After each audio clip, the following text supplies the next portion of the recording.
My son, the one I gave everything for, lied in court and took my business, my reputation, even my family. My life fell apart like a house of cards. Now he's back, begging for forgiveness, with a truth that chills me to the bone. I'm risking losing everything. My name's Jason Clark. I'm 47, and I live in the suburbs of Portland, Oregon. My life used to be the picture of the American dream, straight out of a Hollywood movie, until it shattered into pieces.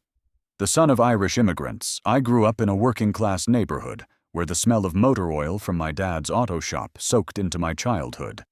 I worked nights delivering newspapers to pay for college, dreaming of my own business.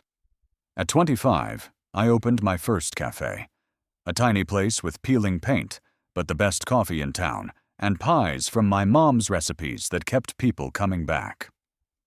By 35, I had a chain of 5 cafes, known in Portland for their cozy vibe and the smell of fresh espresso. Every morning, I'd look at my signs and feel my heart pound with pride. I'd made it. I was on top of the world. At 30, I married Carol, a woman whose smile could blind you and whose ambitions lit a fire in me. She dreamed of her own ad agency, and I believed we'd build an empire together. We planned a big house with a garden, trips to Europe, a big family. We had our son, Ethan, and 8 years later, our daughter, Sophia. I'd look at their little faces and think everything I worked for finally made sense. They were my heart, my future. But in 2018, like a bolt from the blue, I found out Carol was cheating on me with Mark, my business partner and childhood friend, the guy I used to skip stones with at Klamath Lake and share dreams about the future. The betrayal hit like lightning, tearing my life apart. I felt the ground slip out from under me, not knowing this was just the start of a nightmare that would rip my heart to shreds and destroy everything I'd built with so much love. When Carol filed for divorce, I was ready to fight to the end. We owned the cafes equally, but I'd poured my soul into them. Every recipe, every chair in the dining room, every late night balancing the books to keep things running. I had proof of her affair, texts I found on her laptop, photos from a private investigator, security footage from the office showing her and Mark wrapped around each other behind my back. I was sure the court would let me keep the business and custody of Sophia, my little girl with pigtails, whose laugh was like music, drowning out any stress. But Carol was slicker than a snake hiding in the grass. She didn't fight for the business head-on. She used Ethan, our 16-year-old son, whose opinion the court could consider. I'll never forget that day in court. The room smelled like old wood and dust, and the fluorescent lights stung my eyes like a blade. I sat there, fists clenched, while Carol's lawyer called Ethan to the stand. My son, the kid I taught to ride a bike, the one I spent hours with by the lake talking about his dreams of being an engineer, walked in. His hands were shaking, but his voice was steady, like he'd memorized a script. He said I was aggressive, that I threatened him and Carol, that I was obsessed with work and abandoned the family. He claimed he was scared of me and asked to limit my rights. Every word was like a hammer blow, cracking my heart open. I stared at him, begging him to meet my eyes, but he looked at the floor like I was a stranger, like I was a monster.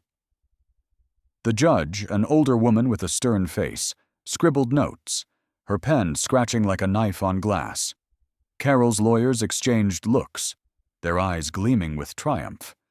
I wanted to scream that it was a lie, that my son was lying, but my throat was tight, like an invisible hand was choking me. I stayed silent, feeling my world collapse, my life drowning in betrayal. His words cost me everything. The court gave Carol half the business and primary custody of Sophia, who was only 8. I was allowed to see her once a month under supervision, like I was some criminal unworthy of my own daughter. My reputation in Portland was trashed. Local papers ate up the scandal of the aggressive businessman. Customers avoided my cafes, and old friends turned away, whispering behind my back. I didn't just lose my business. I lost myself. Every night, I lay in the dark, replaying Ethan's words, his cold stare, his lies. My soul screamed in pain, but I didn't know how to stop the nightmare. How could my son, the boy I rocked in my arms, stab me in the back like that? The next 5 years were like a dark tunnel with barely a flicker of hope. To pay Carol her share, I sold 4 cafes, keeping just one that was barely staying afloat. I moved to an old house on the edge of Portland, with a leaking roof, creaky floors, and cold walls that seemed to whisper about my failure. I worked as a consultant for local restaurants, helping with menus and marketing, but every day felt like life was draining out of me, like blood from an open wound. My dream, my cafes, my family. Gone, leaving only emptiness and a pain that burned me from the inside out. Seeing Sophia was the only thing keeping me going, but even those visits were torture. We'd sit in a gray room with peeling paint, under the cold stare of a social worker watching my every move. Sophia, with her big brown eyes and shy smile, would hug me so tight I could feel her heartbeat. She'd bring drawings, our house, all of us together, with a bright sun over the roof, and whisper that she missed me. I'd try to smile, but every time I left a piece of myself in that room. My heart broke when she clung to my hand, not wanting to let go. Ethan, though, vanished like a ghost. No calls, no texts, no visits. I heard from Sophia that he was living with Carol and Mark, studying at a college in Seattle. But to me, he was dead. I suspected Carol was turning him against me, but I had no idea how deep her influence went. That thought was like poison, slowly seeping into my days. My parents, living in the next state, tried reaching out to Ethan, but he ignored their calls. My sister Lisa, my only ally, said Carol had cut him off from the family to keep him under her thumb. I tried to move on, but every time I looked in the mirror, I saw a broken man with empty eyes. Anger and pain became my shadows, following me everywhere. I kept asking myself, how could my son, who I loved so much, do this to me? There was no answer, just a void swallowing me whole. Early in 2025, a faint light broke through my dark world. Sophia, now 13, started talking more about Carol's house. She mentioned that Ethan, now a 21-year-old college student, came home for breaks looking crushed, like he was carrying a weight he couldn't bear. He'd lock himself in his room, barely talk, and sometimes Sophia saw him crying, hiding his face in his hands. It was weird, like someone had flipped a switch and dimmed the light in his soul. Ethan had always been Carol's favorite. She called him her hero, bragged about his achievements, bought him whatever he wanted. I remembered how she'd show off his awards from school competitions, like he was her trophy, not my son. What could have broken their bond? My heart twisted with a mix of curiosity and pain. Sophia also said Mark, who married Carol a year after the divorce, was acting jittery, like a cornered animal. She overheard him yelling at Carol on the phone about debts and people who don't mess around. One night she saw him storm out of the house, slamming the door so hard the windows rattled. Her voice shook as she admitted she was scared when Mark shouted. I brushed it off. Their life was like distant noise to me. But Sophia's words about Ethan stuck in my head like a splinter, tearing open old wounds. I started suspecting something dark was brewing in their family. But I didn't want to dig. My goal was to get Sophia back, to leave the past behind. Deep down, though, I felt the shadow of that past creeping over me, ready to drag me back into the nightmare. In March, I pulled up to pick up Sophia for our monthly visit. I waited in my car, parked outside Carol's mansion, a house I suspected was bought with money ripped from my business. Its white walls and perfect lawn mocked my rundown home. I always avoided Carol or Mark to keep my anger in check, to stop it from spilling over. But this time, the door opened, and Ethan stepped out with Sophia. My heart stopped, like time froze. He looked worn out, thin, with dark circles under his eyes, in a wrinkled hoodie hanging off him like it was too big. His eyes were full of worry, like someone who'd seen something they couldn't unsee. He walked up to the car, fidgeting with his backpack strap, and asked to talk. Anger flared up like a wildfire, burning everything inside me. 5 years of silence, 5 years of pain, 5 years waking up with his words echoing in my head like a betrayal. "Are you serious? After you ruined my life?" My voice shook with rage, every word dripping with venom. I gripped the steering wheel so hard my knuckles went white, blood pounding in my temples. Ethan opened his mouth, but I cut him off. I started the car and peeled out, leaving him standing in a cloud of dust, a lone figure against their perfect house. Sophia was quiet the whole ride, but I saw her wipe away tears, and guilt twisted in my chest. I wanted to protect her, but I felt like I was hurting her instead. That whole weekend, I was on edge, like a taut string ready to snap. Sophia said Ethan cried after I left, begging her to tell me he needed to talk. He called dozens of times, left voicemails, texted. "Dad, please, it's important. I messed up." His voice cracked, like the boy I used to know. I ignored him, but curiosity gnawed at me like a starving animal, tearing at my resolve. What could he say after what he did? On Sunday, Sophia looked at me with her big eyes, full of hope and pain, and said, "Dad, he's really sorry. Give him a chance." My soul was torn between anger and longing for the son I'd lost. I agreed to meet at my place, not for forgiveness, but because I needed to know what he was hiding and why his voice sounded like he was scared for his life. Ethan showed up at 6 sharp, and his appearance crushed me. He was a shadow of himself, pale, hands trembling, still in that wrinkled hoodie, like it was part of him now. The second he stepped inside, words poured out like a river breaking through a dam. He admitted he lied in court. Carol had blackmailed him, showing him fake texts where I supposedly threatened her and Sophia. She convinced him that if he didn't back her up, she'd lose custody, and we'd all end up on the street. Ethan, just 16 at the time, believed her. His eyes filled with tears, and I could see the guilt eating him alive. His voice shook, like he was scared I'd hit him, though I'd never laid a hand on him. But that wasn't all. Ethan said a month ago he found an old laptop of Carol's in the garage, hidden among boxes like a dirty secret. On it were messages with Mark, dated before the divorce. They talked about a plan to use Ethan to destroy me in court. Carol wrote, "Ethan will do whatever I say. The judge will believe him, and we'll take the cafes." But the real shocker, they mentioned a debt of $500,000 Mark owed to people in Seattle. Ethan suspected Mark was tied to criminals, and Carol was helping him launder money through my business. She wanted the divorce to keep me from finding out. His words hit me like a lightning bolt, and I felt the floor drop out from under me. My son didn't just betray me. He was a pawn in a game I didn't even know was being played. I was stunned, my heart racing like it wanted to burst out of my chest. I asked why he was coming clean now, and his answer broke my heart. He said he started doubting Carol when she banned him from talking to my parents. They'd tried to tell him the truth, but Carol cut him off, threatening to kick him out. Recently, he reached out to my sister Lisa, who confirmed Carol's lies. Ethan wanted to sue Carol and Mark for manipulation, but I shot that down.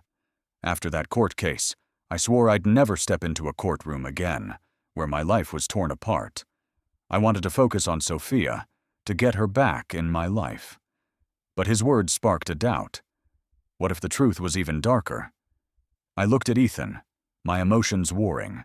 Anger, pain, love, and fear for him swirled into a storm that threatened to swallow me. Ethan pushed for a lawsuit, his eyes burning with the same fire I had in my youth, fighting for my first café. He said Carol had to face justice, that the truth needed to come out. His voice trembled with passion, but I saw the boy trying to make up for his guilt. I couldn't go through it again, though. Court, lawyers, the judge's cold stare. It was a nightmare I was just starting to wake up from. "You already ruined my life once," I said, my voice colder than ice. sharper than a blade. "Don't tell me what to do now." His face went pale, his eyes filled with pain, like I'd struck him. He nodded and left without a word, leaving me in a silence that rang in my ears. For days after, Ethan kept calling, his texts flooding my phone, but I didn't answer. Sophia said he'd locked himself in his room, barely coming out. She saw him sitting in the dark, staring into space, like his soul was crushed. My sister Lisa called, her voice shaking with urgency. She begged me to give Ethan a chance, saying Carol had threatened him as a teen, making him feel like he had to protect her. Lisa reminded me how, at 16, I'd believe anything adults told me. I started to waver. What if he was sincere? But every time I closed my eyes, I heard his voice in court, his lies, and the anger surged back like a wave ready to drown me.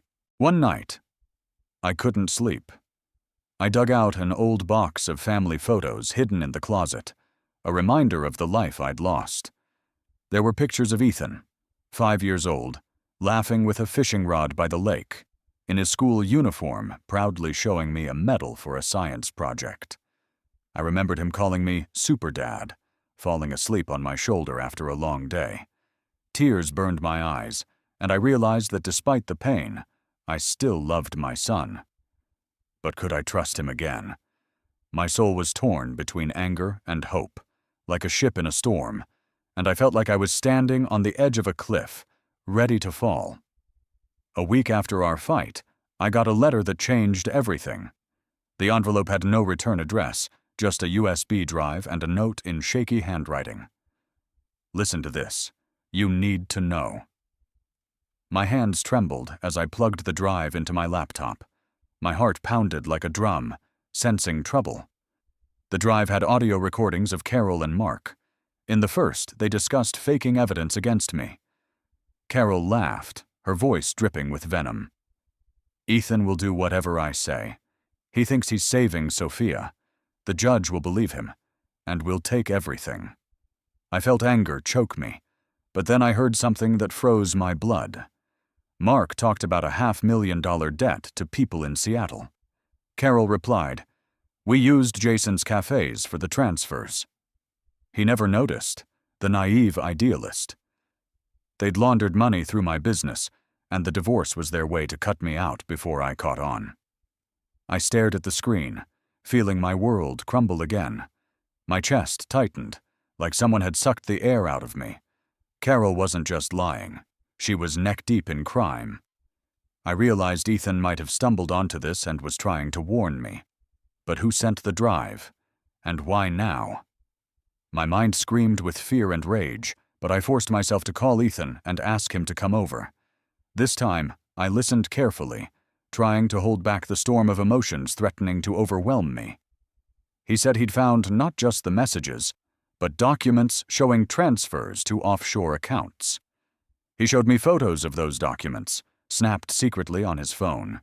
Ethan admitted he was scared to speak up because Carol threatened to send Sophia to boarding school if he betrayed her. His voice broke, his eyes filled with tears, and I saw the guilt tearing his soul apart. My heart ached, torn between wanting to hug him and the scream of pain still living inside me. I decided to verify the info, but fear gripped me like chains. Through an old friend, Tom, who worked in Portland PD, I passed along copies of the documents for an unofficial check. 3 days later, he called, his voice tight, almost a whisper. He said the transfers were linked to a money laundering ring in Oregon. "Jason, this is serious. These people don't play games. Be careful," he warned. Fear choked me, like an invisible hand squeezing my throat. My ex-wife wasn't just a manipulator. She was dealing with criminals. And my daughter was living in that house, like a lamb in a cage with tigers. Ethan said he'd noticed strange people near Carol's house. One night he saw a black SUV parked across the street, 2 men inside watching the house. Their faces were hidden in shadow, but their presence felt like a warning.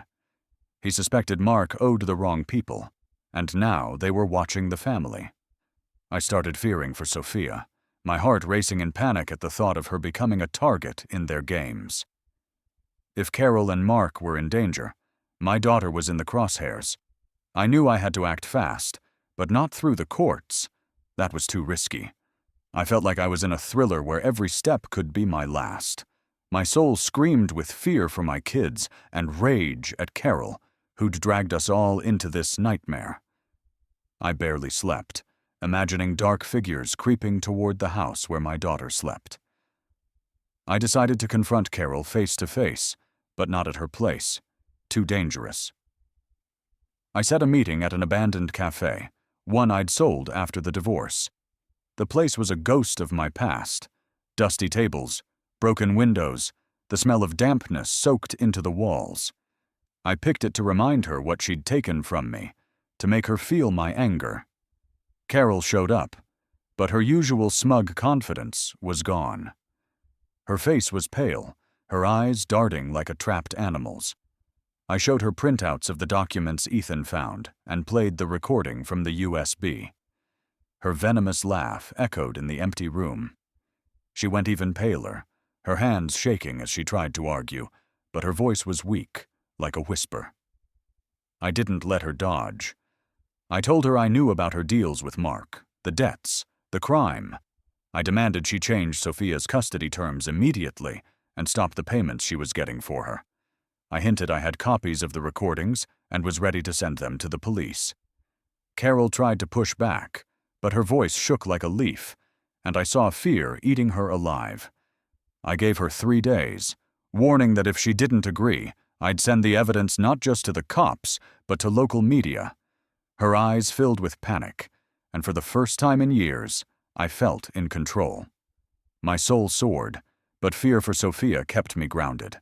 When I got home, I was shaking, not from fear, but from a mix of anger, relief, and horror. I realized Carol wasn't untouchable anymore, but the shadow of the crime ring loomed over us. I decided to move Sophia to Lisa's place temporarily until things cleared up. It was the only way to keep her safe. But that night, I woke from a nightmare. A black SUV outside my house, dark figures sneaking toward my windows. I knew I couldn't stop until my daughter was safe. For days after meeting Carol, I was on pins and needles. Every morning I checked my phone, waiting for her reply, but she was silent. Ethan came over daily, his face gray with worry. He said he'd seen the black SUV again, closer to Carol's house this time. He noticed Mark glancing around nervously when leaving, like he felt eyes on him. Ethan was scared the crime ring Tom mentioned knew we were digging. His voice shook as he asked, "Dad, what if they come for Sophia?" My heart clenched like it was in a vice. I couldn't show my fear, but inside I was screaming in terror. I met Tom at a dive bar on the edge of town, away from prying eyes. He looked exhausted, his eyes bloodshot like he hadn't slept. He said the Seattle ring was tied to a bigger network, and Mark was likely their middleman. "If they know you have evidence, they won't hesitate," he said, his words echoing in my head. A chill ran through me. I wasn't a hero or a fighter, but for Sophia and Ethan, I'd do anything. I asked Tom to keep me posted and started checking my windows and doors every night, like a paranoid man, scared the shadows from my nightmares would become real. Ethan suggested hiring a private investigator to dig into Mark, but I said no. I didn't want to wade deeper into that darkness.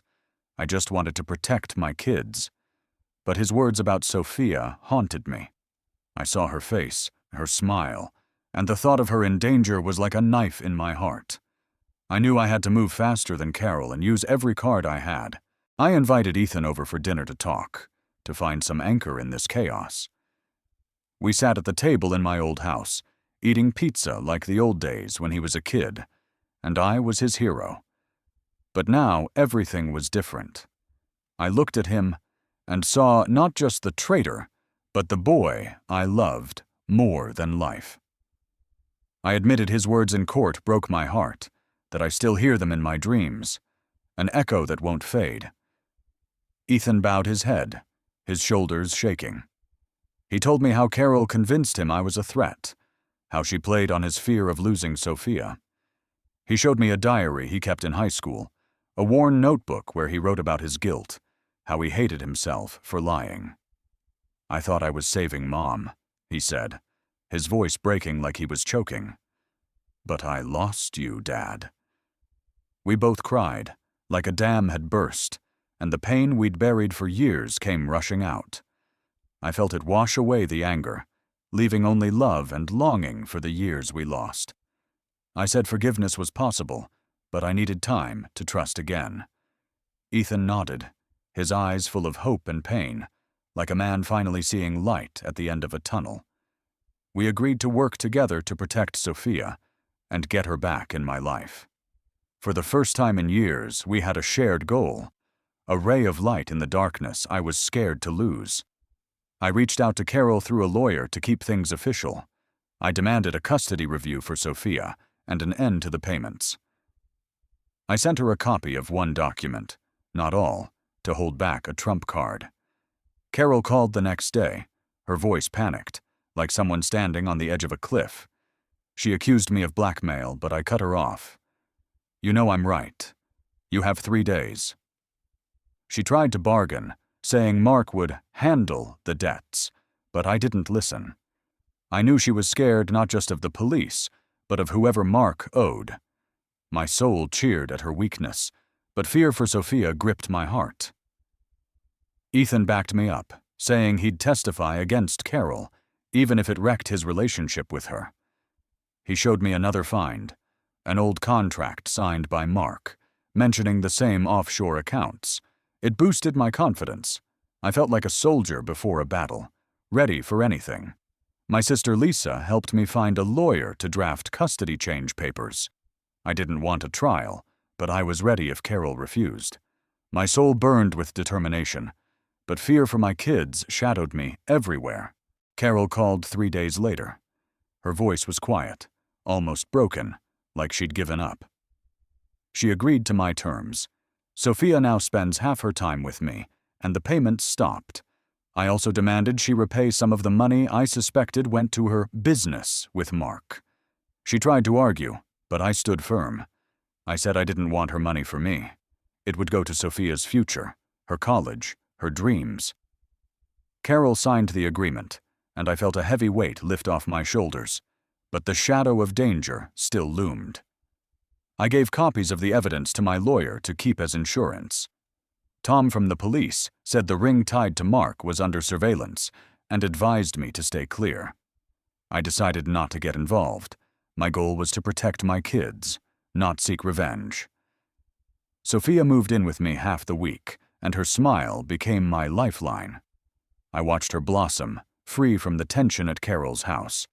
Her laugh was like music, drowning out the pain of the past. Months have passed. Ethan visits every weekend, and we're slowly rebuilding our bond, like two people learning to trust after a shipwreck. We go fishing like we used to, and he helps at my café, which I'm starting to revive. Sometimes I pull back when memories of the trial surface like ghosts, and his words echo in my head. But Ethan waits patiently, and I see how hard he tries. His hopeful eyes remind me of the boy who called me Super Dad. Sophia's happy. Her laughter fills the house, and I try not to badmouth Carol to avoid hurting her. Carol's keeping her end of the deal, and I'm holding up mine by not suing. I'm grateful for everyone's support. This story taught me that even the deepest wounds can heal if you give them a chance. Forgiveness isn't weakness, it's strength, and I'm learning to find it in myself. So, what's your deal with your exes? Share your story in the comments.